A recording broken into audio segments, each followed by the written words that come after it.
गुज़िश्ता हफ्ते supreme court के 13 रुकनी bench ने 8-5 से रिजर्व सीट के मामले पर पाकिस्तान तहरीक इंसाफ के हक में फैसला सुनाते हुए पीटीआई को एक पॉलिटिकल पार्टी की हैसियत से रिकग्नाइज़ किया, जिसके 2 दिन बाद हम हुकूमत पाकिस्तान के एक डेस्परेट मूव देखते हैं जिसमें वो पाकिस्तान तहरीक इंसाफ पर पाबंदी लगाने का फैसला करते हैं और जिसकी वजूहत वो 9 में साइफर केस, यूएस रेजोल्यूशन और मुतअद्दिद सिक्योरिटी इशूज़ बताते हैं। प्रेस कॉन्फ्रेंस में इंफॉर्मेशन मिनिस्टर अताउल्लाह तरार साहब ने आर्टिकल 17 का हवाला देते हुए पाबंदी की बात की। अब सवाल ये पैदा होता है, आया कि हुकूमत इस फैसले पर लीगली अमल कर भी सकती है और अगर हाँ तो कैसे?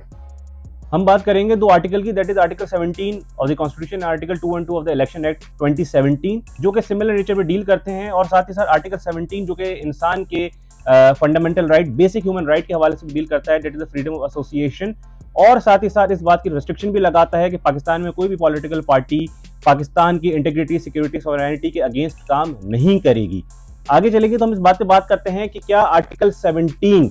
फेडरल गवर्नमेंट को यह इख्तियार देता है कि वो किसी पॉलिटिकल पार्टी पे पाबंदी आयद कर दे? तो इसका जवाब है नहीं। डायरेक्टली मुकम्मल इख्तियार बिल्कुल नहीं देता। आर्टिकल 17 के अकॉर्डिंगली फेडरल गवर्नमेंट सिर्फ एक डिक्लेरेशन पास कर सकती है कि अगर इस बात से वो सेटिस्फाई हैं कि कोई भी पॉलिटिकल पार्टी पाकिस्तान की इंटीग्रिटी, सॉवरेनिटी और सिक्योरिटी के अगेंस्ट काम कर रही है, डिक्लेरेशन पास करने के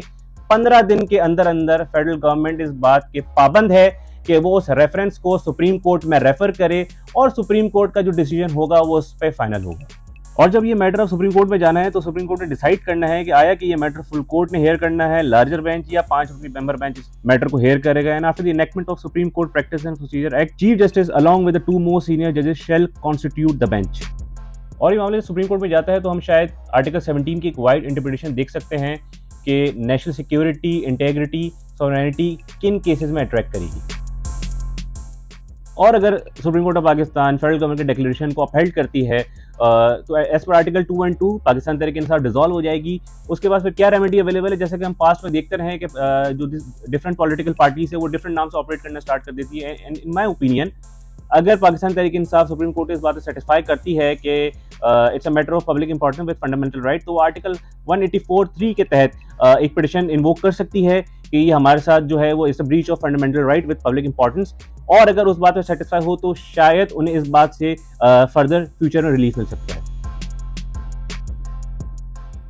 And lastly, it is imperative to say that this matter is purely political in nature and will further politicize the Supreme Court of Pakistan and will hurt the democratic process in Pakistan.